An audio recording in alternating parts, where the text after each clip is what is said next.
बहुत दिनों से इंतज़ार था कि फ़ैसला आने वाला है। एक ऐसा फ़ैसला जिसको 3 बार मुलतवी किया गया है। अगर आप चाहते हैं कि फ़ैसला बेहतर आए तो कम से कम हमसे तावन कीजिएगा और मुज़ाकरात की मेज़ पर तो बैठ ही जाइएगा। वो बैठ गए, फ़ैसला आ गया और जिस बात की तवक्को थी सज़ा हो गई, सज़ा होनी ही थी। इमरान के साथ भी वही हुआ है, कुछ लोगों का ख़्याल है, जो भुट्टो साहब के साथ हुआ था। दिन गिने जाते थे इस दिन के लिए। बहुत दिनों से इंतज़ार था कि फ़ैसला आने वाला है। एक ऐसा फ़ैसला जिसको 3 बार मुलतवी किया गया है और ये कहा गया कि इसके इल्तवा का मकसद ये है कि उनके साथ जो मुज़ाकरात हो रहे हैं उस पर इसका असर ना पड़े। एक तलवार सी लटकाई गई है कि फ़ैसला कुछ भी आ सकता है। अगर आप चाहते हैं कि फ़ैसला बेहतर आए तो कम से कम हमसे तावन कीजिएगा और मुज़ाकरात की मेज़ पर तो बैठ ही जाइएगा। वो बैठ गए, फ़ैसला आ गया और जिस बात की तवक्को थी सज़ा हो गई, सज़ा होनी ही थी। अब इसमें बहुत से नुकात हैं जो बयान किए जाते हैं। कानून की ज़बान मुझे आती नहीं है, ना मैं बोलना चाहता हूँ। एक सीधी सी बात है, कुछ रकम है जो इंग्लिस्तान की हुकूमत कहती है कि ले जाओ भाई, अपने किसी बंदे के वापस करते हैं या हम हुकूमत पाकिस्तान को वापस करते हैं। बहरहाल हम नहीं रख सकते क्योंकि इसका जो भी लेन देन हुआ है, जो भी हुआ अमल हुआ है, वो कोई हमें लीगल नज़र नहीं आता। हम इसको कोई एक लीगल मनी नहीं समझते। हम कहते हैं कि तुम ले जाओ। कोई मुल्क अपने आए हुए पैसे को दूसरे मुल्क में इतनी आसानी के साथ ट्रांसफ़र नहीं करता। हमें तो ये बात समझ आती है, इसलिए ये पैसा कुछ मशकूक हमें नज़र आता है। हुआ क्या? हुआ ये कि पैसा पाकिस्तान में आया तो दूसरी वारदात ये हुई कि काबीना का एक इजलास हुआ। इजलास में एक बंद लिफाफा दिखा के कहा गया कि इसको पास कर दिया जाए और पास करने का मकसद ये हुआ कि इसको कह दिया जाए गोया ये पास किया गया, हम इसको दिखा नहीं सकते, हमें इससे मना किया गया है। ये एक और तमाशा, काबीना का इजलास कभी इस तरह नहीं हुआ करता कि आप खुफिया तौर पर किसी चीज़ को पास करा लें। तो इसी से एक और शक पैदा हुआ कि ये कैसा पैसा है, कैसा मुल्क में आया है कि जिसकी हुकूमत बयान करने पर कासर है कि इसमें क्या है, कैसे आया है, क्या किस्सा है, क्या कहानी है।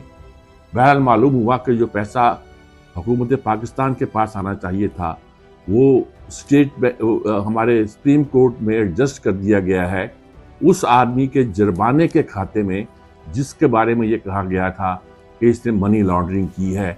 इसलिए ये पैसा जो है इंग्लिस्तान में नहीं रह सकता, ये पाकिस्तान में वापस जाए और वो पाकिस्तान में इस लिहाज से वापस भेजा गया है।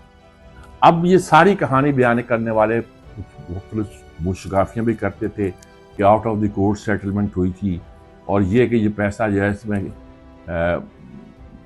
इमरान को क्या फ़ायदा हुआ, उन्होंने ज़मीन इसके बदले में दी। ये कहा गया एक ज़मीन दी थी और इस ज़मीन पे एक यूनिवर्सिटी कायम की थी अल-कादर के नाम से, तो वो पहले जुल्फ़ी बुखारी के नाम पे दी गई, फिर उसका ट्रस्ट बना के मियाँ बीवी के नाम पर यानी कि इमरान और मिसेस इमरान के नाम पर उस ट्रस्ट को कायम कर दिया गया।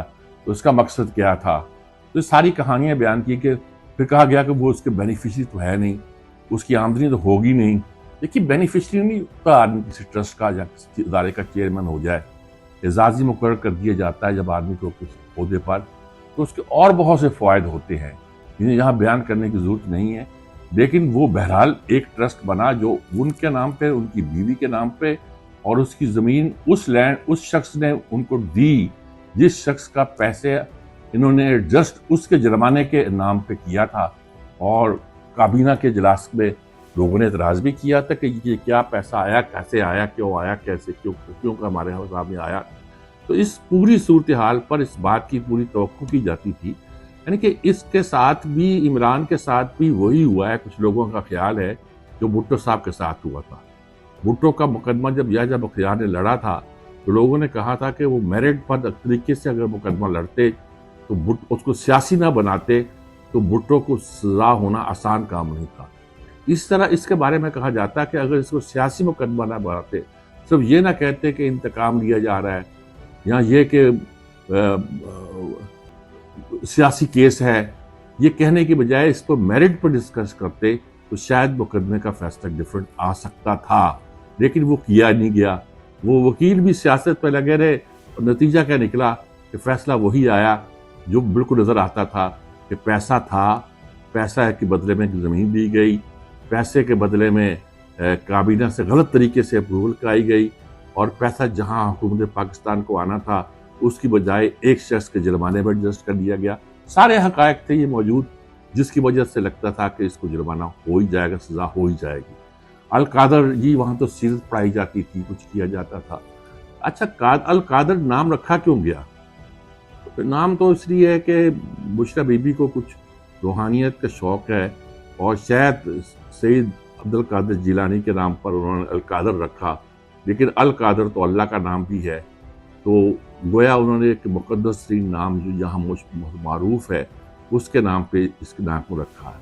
ہمارے یہاں جامعہ اسلامیہ موجود ہے، بہاولپور کی یونیورسٹی اسلامیہ یونیورسٹی موجود ہے، اسلام آباد کی یونیورسٹی موجود ہے، آپ چیئرز قائم کر سکتے ہیں، آپ کچھ ادارے کم کر سکتے ہیں، لیکن ان کو خاص پرٹیکولر اس قسم کے جہاں سے روحانیت کے اشارے ملتے ہوں ان باتوں کو بیان کرنے کا بڑا شوق تھا۔ مثلا الشاذلی انسٹیٹیوٹ یا پتہ نہیں کیا انہوں نے لاہور میں بنایا، پورے پاکستان میں چند لوگ ہوں گے جو جانتے ہوں گے کہ ابو الحسن علی شاذلی کون ہے اور یہ شاذلی سلسلہ ہے کیا۔ اس کا تو پاکستان میں کیا پورے برصغیر میں وجود ہی نہیں ہے۔ تو اس کے باوجود بھی ان کو شوق تھا کہ ان چیزوں کے نام سے جن میں کچھ روحانی اشارے ملتے ہوں اور ان میں ان کی روحانی انفرادیت بھی ظاہر ہوتی ہو، اور یہ کہ اس کے اثرات عام آدمی پر پڑتے ہوں، وہ ان ناموں کو معروف کیا جائے اور ان کو بیان کیا جائے۔ یہ ادارہ قائم ہو گیا ہے، 200 بندے بیٹھے ہوئے ہیں، چند کمپیوٹر پڑے ہوئے ہیں، کچھ حصہ ہے۔ یونیورسٹی تو نہیں ہوتی ایسی، آگے یونیورسٹی بنانی تھی، ریسرچ کرانی تھی، کچھ کرنا تھا۔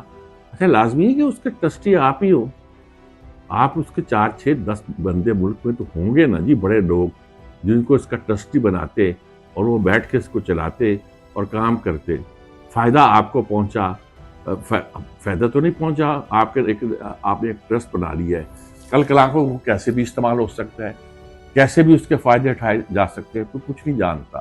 دیکھیے اس کا مقابلہ نمل سے یا شوکت خانم سے نہ کیا جائے۔